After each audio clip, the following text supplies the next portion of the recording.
Hello, everyone. This is day X of your quarantine and you're working from home. And this is a new week for us in these work remote strategies that we're providing here as the coaches of Silicon Valley Change. We all just sort of got together and said, what can we do to help? What snippets can we give people? So today's snippets are on connection and well-being, and they're by Sharon Danzger, one of our coaches. And Sharon also, in addition to coaching, she does a lot of group presentations and also web presentations on topics like being super productive. So here we go. You have Shannon full-time for the next 20 minutes, and then we'll do Q&A. If you have a question in the middle, you can also pop that in then. We look forward to it. Welcome, Sharon. Welcome, welcome. Thank you. Thank you so much, Danya. So for those of you who were tuned in last week, I covered a little bit about structure and how you can optimize working from home. And today I wanted to talk a little bit about two other pieces that are also really key to optimizing both work and well-being while we're all in quarantine and all home. So the first thing really relates to connection. So even if you are home with other people, you can feel really isolated. So it's very important for us to stay connected and engaged with others. And there are 4 ways that I think that we can do this. One is with your colleagues. It's really important to communicate with your colleagues probably a little more often than you otherwise would.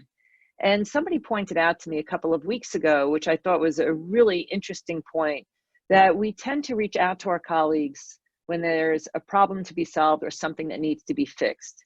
And given that we have an influx of negative information coming to us around the coronavirus, this is particularly challenging because now we have even more negative information if the only time we're engaging with colleagues is when there's a problem. So I'm challenging everybody to reach out to their colleagues to share good news, whether it's personal or professional, share small wins, small victories to help balance out that relationship between positive and negative. When it comes to your family, if they're not living in the house with you, be sure to stay in constant communication and try video conferencing instead of just a phone call. We do know that when you can see somebody's facial reactions, it really enhances that connection and that experience. And the same thing in terms of reaching out to friends. Try to schedule virtual coffee or virtual lunch. Virtual happy hours have become extremely popular. And it's really nice if you can try to focus your conversation on things other than the coronavirus. And then lastly, we are all part of a community. So how can you be of service to others? How can you support other people in your community? If you know of somebody who has tested positive and so they really can't leave their house to get groceries, perhaps if you're going to get groceries, you can drop some groceries off for them. If you know senior citizens living alone, this is really, really challenging for them. Be sure to check in, give them a call, or if they have an iPhone, you can try FaceTiming them. I have a really good friend who lives locally. She's 94 and she lives on her own. And I usually FaceTime with her each morning, which is a lot of fun actually for both of us. While I don't think she knows how to initiate a FaceTime call, it's really very intuitive if you call someone by FaceTime for them to pick it up. And then lastly, it's really important that we acknowledge and validate how we're feeling. All of us are reacting to the coronavirus and the forced quarantine and social distancing in our own way. And how everybody's reacting and whatever emotions are surrounding it, they're all 100% correct. And so it's important to show ourselves some self-compassion. I am a productivity consultant, and I am telling you, it's really, really unlikely that you're going to be as productive today as you were 4 or 5 weeks ago. And that's okay. I mean, these are really challenging times and we're dealing with a pandemic. So isn't it understandable that we're not as productive as we were when this wasn't going on? Not to mention the fact that many of us have very small children at home that we now have to care for. So it's important to acknowledge and validate your own feelings and those of your colleagues, your friends, and your family members. And something that I wanted to share with you is this emotion meter. So there's 100 emotions that are listed on this meter. And you can see along the left side, you have energy going from low energy to high energy. And along the bottom, it goes from unpleasant emotions to very pleasant emotions. And I think for the most part, many of us are living largely in that reddish area in the top left, where we're worried or concerned, maybe a little bit afraid or nervous, feeling frustrated or stressed. And that's totally normal. It also doesn't mean that we can't have parts of our day where we're living in the green and yellow area of being focused or optimistic and certainly feeling grateful. But I do worry that without paying some attention to bringing more positivity into our daily routines, we can fall into that blue area, which is where depression lives. So for me personally, you can imagine, I'm into productivity. I love planning. I would say probably about 3.5 weeks ago, I kind of hit a wall where there was so much uncertainty. It left me feeling really ungrounded and a little unhinged. And so I kind of sat with that for a little bit, and I shared it with some close friends and family members. Now I'm sharing it with all of you. But interestingly, what I found was the more I shared it with other people, the more they shared with me how they were feeling, the more we just acknowledged and validated how we were all feeling, it had the effect of reducing both the duration and intensity of our feelings. And there is research that supports that when you are able to specifically label an emotion, it will reduce the intensity and duration of those negative feelings.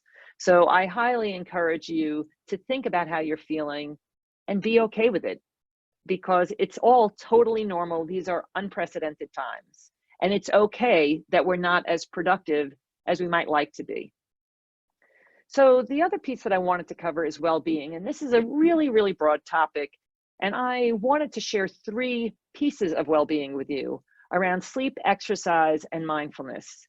And part of these 3 and selecting these 3 is that people will often say to me, come on, Sharon, tell me what's the key to being productive? If I could only do a couple of things, what should I be doing? And I know they're expecting me to talk about to-do lists and calendars and managing their time and managing their focus. And actually, I think these 3 things are the key to productivity: getting enough sleep, exercising regularly, moving, and having a mindfulness practice. And coincidentally, or maybe not coincidentally, these 3 things also are correlated with boosting your immune system. So while the focus has been on trying to help us avoid coming into contact with the virus, which of course is great, I do suspect that we probably will come into contact with the virus, and maybe we already have. So what is in our control? What's in our control is to do things that can help boost our immune system, so that hopefully if we do come into contact with the virus, maybe our reaction to it won't be as severe. So let's start with sleep. You probably have heard the term sleep hygiene, which is a phrase that covers a wide range of things that you can do to get better quality sleep and to benefit your body and your brain. So sleeping not only helps our body recover, it also helps our brain recover from the day's work. And the top thing that I have come across in the research around sleep is that it's important to have consistency with both your sleep and wake time.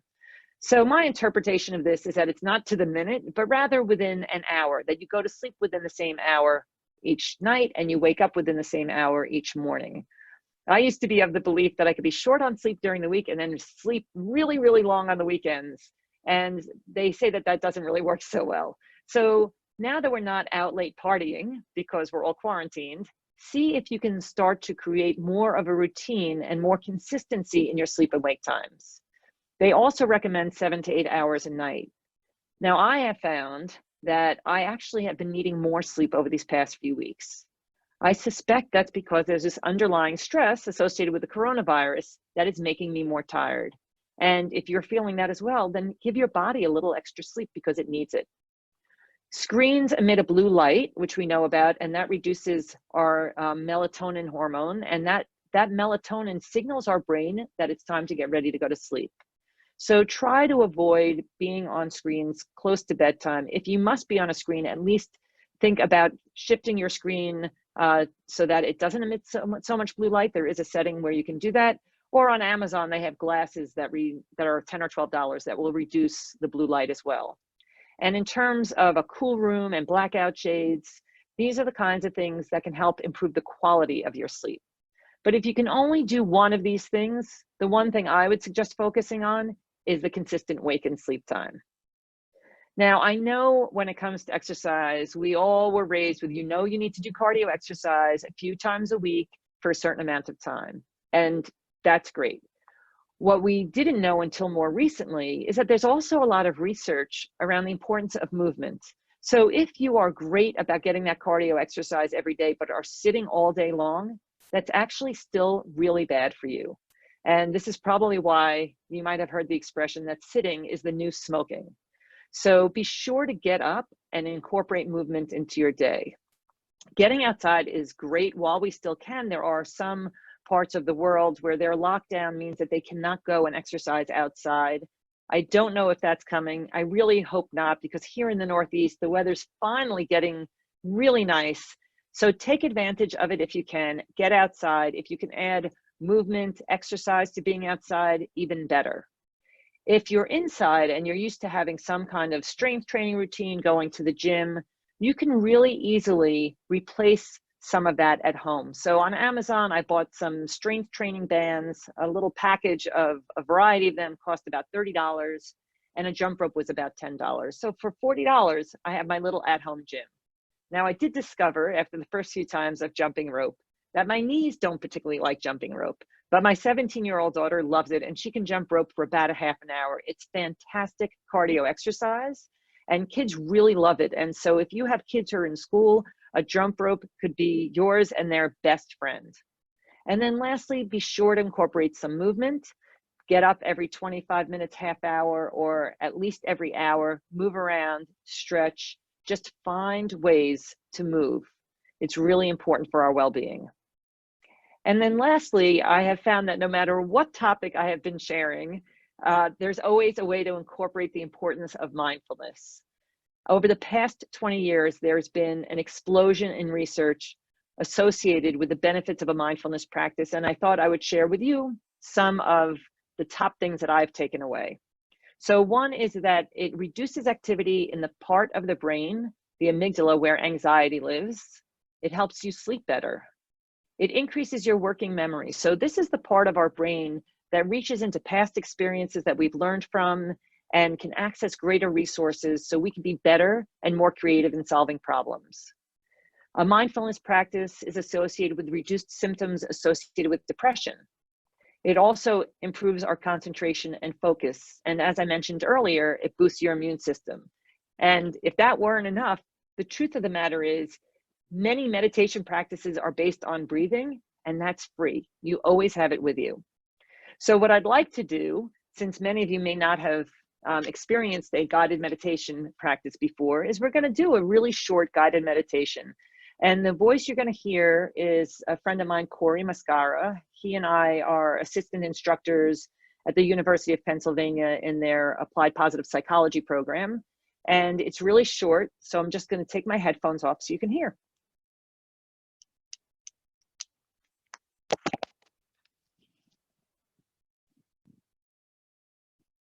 One second. Okay, here we go. Start by finding a comfortable posture, seated, lying down, or standing. To settle, let's just take a nice deep breath in through the nose, and then let it out slowly through the mouth, inviting the jaw to soften, the shoulders, the belly, and the hands.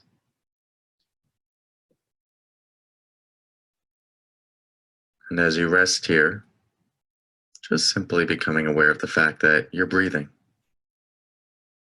Or we might say that this body is breathing you.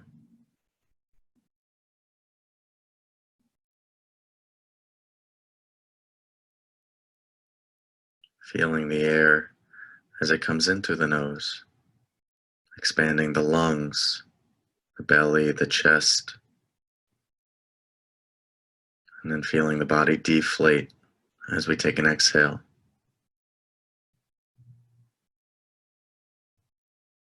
And very simply, all we're doing is just following the sensations of the breath, moment by moment.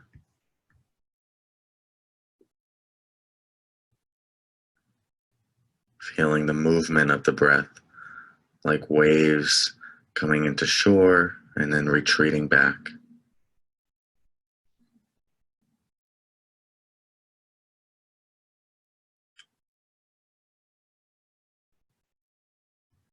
And as the mind wanders, which it always will, you don't have to beat yourself up. Just simply notice thoughts coming and going like clouds passing through the sky, and then gently return your attention back to this breath in this moment.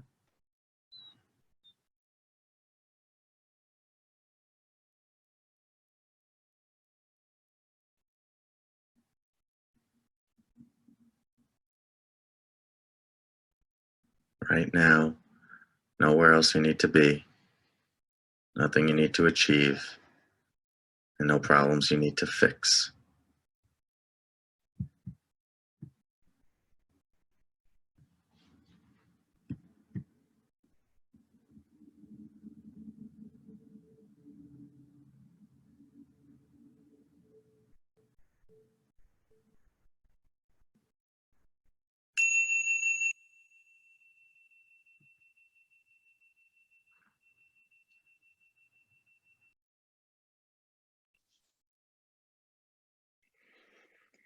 So I would love for you to put in the chat box how that felt for you.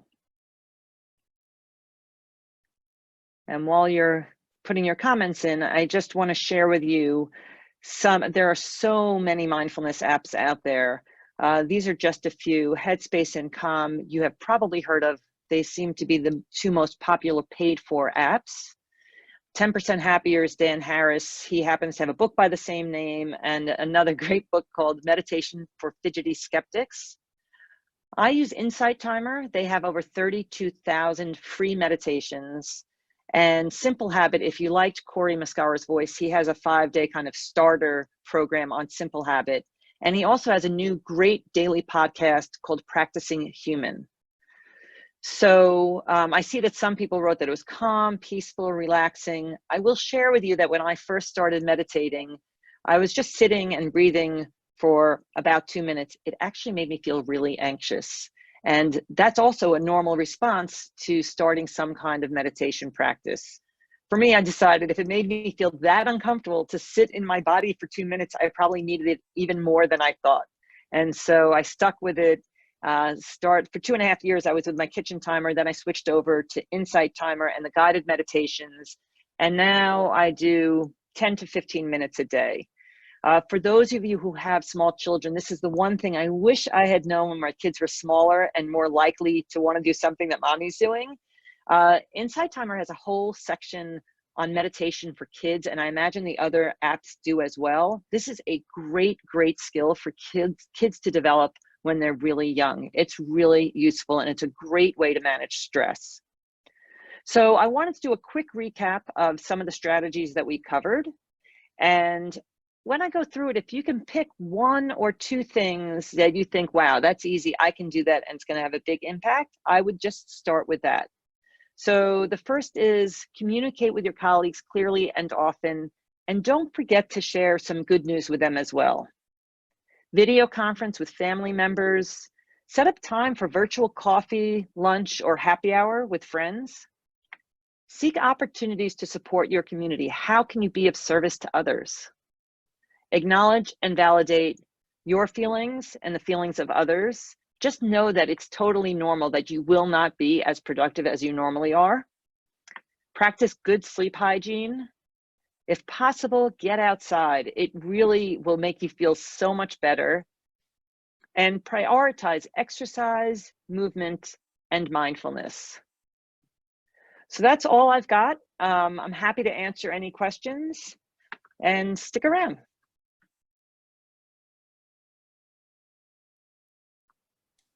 Thank you so much, Sharon. Thank you. Before I start with the questions, I'll just read off some of the answers that people gave you for how the meditation made them feel. And as I'm reading those out, feel free to put a question into the chat or into the Q&A. We'll check both. So here are what some people said. Calm. Wow, so peaceful. Relaxing, exclamation point. This short meditation relaxed me. And then one person, very practical, very in the time we're in now. Hard to focus with other people in the house. Could see how it could be calming by myself. Yes, absolutely. Somebody just asked a technical question. Can you share the Facebook page with people who are not being coached by Silicon Valley Change? Yes, absolutely. The Facebook page and the Zoom webinar, both are fine to share. This is for everybody. Thanks for asking. Okay, so first question is this question. Great. This meditation is very calming. It's really nice to do with someone. This is a question from me. I was on a Zoom call yesterday where also we did a meditation, very calming. I don't do it by myself, Sharon. I will do it with my kids. We use the Insight Timer that you gave us. I will never hit the Insight Timer button by myself. I think I've tried once in the 2 months that I've had it. What's wrong with me? So there's nothing wrong with you, and I'm really glad that you mentioned that, because I think while meditation is sort of the most common pathway to mindfulness, it's not the only pathway to mindfulness. So some other examples that people have pointed to as their mindfulness practice are when they're in the shower. They are in the shower, completely present with the water, smelling the shampoo, feeling the lather.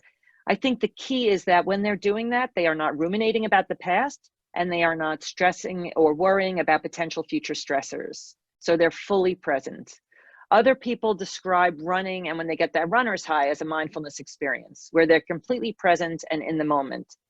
I think the most important thing, you can try meditation, but if it doesn't work for you, find the thing that does, where you can be fully present without all of that other. So in one book I read, they call it time traveling, right? Where you're time traveling to the past or the future. You want to find that activity that you can do where you're fully present. Washing dishes. Some people use ironing. And now is a good time. We're home. We're doing all sorts of cleaning. Maybe you could pick some cleaning ritual as your mindfulness experience. Now that I can relate to. About 2 decades ago, I met with somebody who was this was a shock comment for me. He enjoyed Sundays and he enjoyed doing laundry and vacuuming and cleaning the kitchen. I just didn't get it, literally 2 decades ago. But then over time, he said that it was peaceful and he could just do it methodically. And now I now sometimes find that I enjoy cleaning the kitchen methodically, slowly. It's shocking, but in that way where it's Yeah. the motion. So funny. Another question just came in, another technical question. Can we share the recording by email? The recording is on the Facebook site, and it will also be on YouTube. And we'll put those 2 links in at the here as well. And we can also send it out to you by email. So yes, we can share that. That is available afterwards. Okay, questions for Sharon on anything about well-being. Oh, could you stop sharing the screen so we can see you a little? Oh, of course. Thank you. About well-being or about community and connecting with people. Any questions about any of those? And while we're, yes, I will share the recording with you. One other quick thing is that guided meditation was just under 3 minutes. So sometimes people, I like to ask in a group, how long did you think that was? Some people will think it was like 5 or 6 minutes. Some people think it was 2 minutes, but it was just under 3 minutes. And I think the remarkable thing is how relaxed and calm just 3 minutes can make you feel. Yeah. What are you all who are on the call, what are you taking away as an action for you to take given things that you've heard on the call? And while you're saying that to us, I have another question for Sharon. What have you've mentioned some things that are different for you, like that you miss swimming or some things that are different. What have you purposefully changed since being at home? Well, so because I can't swim and I was used to, I'm a big swimmer, so I was swimming like 2.5 miles 5 times a week. So coincidentally in January, based on BJ Fogg's new book, Tiny Habits, I decided that I wanted to try to start running. And so I started by running a minute in January and adding 15 seconds at a time, then a half a minute at a time. When we went into quarantine, I think I was about at 5 or 6 minutes. And then every time I ran, I would increase it by a minute. So today I'm up to 21 minutes. I don't know how far I'm going to get with this, honestly, because it's hard and it's painful, but I do love good cardio exercise. And so at least I'm getting fresh air and I'm walking a little bit after as well so that my heart rate comes down. Mm-hmm. And I feel, I'm calling it one of my Corona goals. The other Corona goal I have is to do a headstand, which I've been working on also. So it's good, things I can do while I'm on quarantine. I'm connected with Sharon on Facebook, and once I saw this photo of her doing a headstand against the wall, I just about flipped. I've known Sharon for a little while. I'm like, oh my God, you're doing that. That's so cool. Yeah. And you know, I'm like 5'9.5". There's a lot of leg to get up. It's hard. Okay, so you've got these two Corona goals. They're both physical goals. They're sort of things that you're working on. Yeah, I like hard physical challenges. I Yeah. like to see what I'm capable of doing, especially as I'm getting older. Uh-huh. So another person, you wrote it to everyone, and Headstand is another person's Corona goals too. Nice. Go Headstand, people. And one person wrote to us that she and her husband found that they're napping more, and they're not big nappers at all, but it makes sense given that there's underlying stress and what you described. Yeah, I think we need to be a little more, like, we're so busy taking care of ourselves and our family. We have to make sure that we're washing our hands and we're getting enough food. And there's so much sort of planning and coordination and checking in on, for me, I have kids who are not living at home, that you almost forget that there's this underlying stress, and we need to take a little better care of ourselves than maybe we normally do. Yeah. Another question comes about connection. So you say that connection is important, but whom really should be reaching out to? We be reaching out to. So you said keep in close contact with your family, but really, whom should we be reaching out to? So, like, I have found people have told me a lot of stories about reaching out to people they haven't spoken to, sometimes in decades, and how exciting that is. So, you know, it, like, anyone is fair game. Yeah. You know, I think I personally am quite concerned about elderly people who live alone, and even those in assisted living facilities and nursing homes are being kept away from each other and the normal community activities. And to the extent that you can reach out to them, if you know someone, I think that's a really kind thing to do. Yeah. Yeah. It also gives kids sometimes something to do, like to reach out to a neighbor by phone, an older neighbor by phone. Yeah. And of course, healthcare workers who are right on the front lines. And, you know, just making sure, when I was in the supermarket the other day, to thank people for still working. I mean, they really, you know, are putting themselves at risk to help the rest of the community. We have another couple of comments coming on takeaways. So here's another one. Making it a point to set up more one-on-one meetings at work and outside work, connecting with people and setting up virtual phone and meetings, just like we were talking about. So connect with someone you haven't talked to for even 10 years ago. Yeah, absolutely. Yeah. Someone was saying they really love the Corona goal notion. It's a positive side effect. Wouldn't that be funny if everybody had a physical Corona goal and then a connection Corona goal? Like, what is your Corona goal? And then whenever this is over, we have no idea. That's the funny uncertainty of our time. When this is over, okay, well, here's how I met or didn't meet my Corona goal. Right. And Senya, you and I have discussed that we've had sort of extended family get-togethers via Zoom, because you know everyone's available. They're not going to be out somewhere. So that's an amazing opportunity. And I know that I will miss that when this is all over, to have that extended connection. That's true. Both my kids have been showing little piano or music things to the rest of the family. Like, look, this is what I worked on this week. And people are open to listening and they're interested. We're all home. Thank you so very much, Sharon. I am going to check if we have anything else outstanding. No, we're good in terms of the Q&A. Thank you so much. And please join us for the rest of this week, whether you're joining us by Zoom or on Facebook. I will send out this recording. We will post it up on YouTube as well afterwards. Thank you, everyone. The rest of the week, what does the rest of the week have? It has, I don't have it in front of me. It has more connectivity.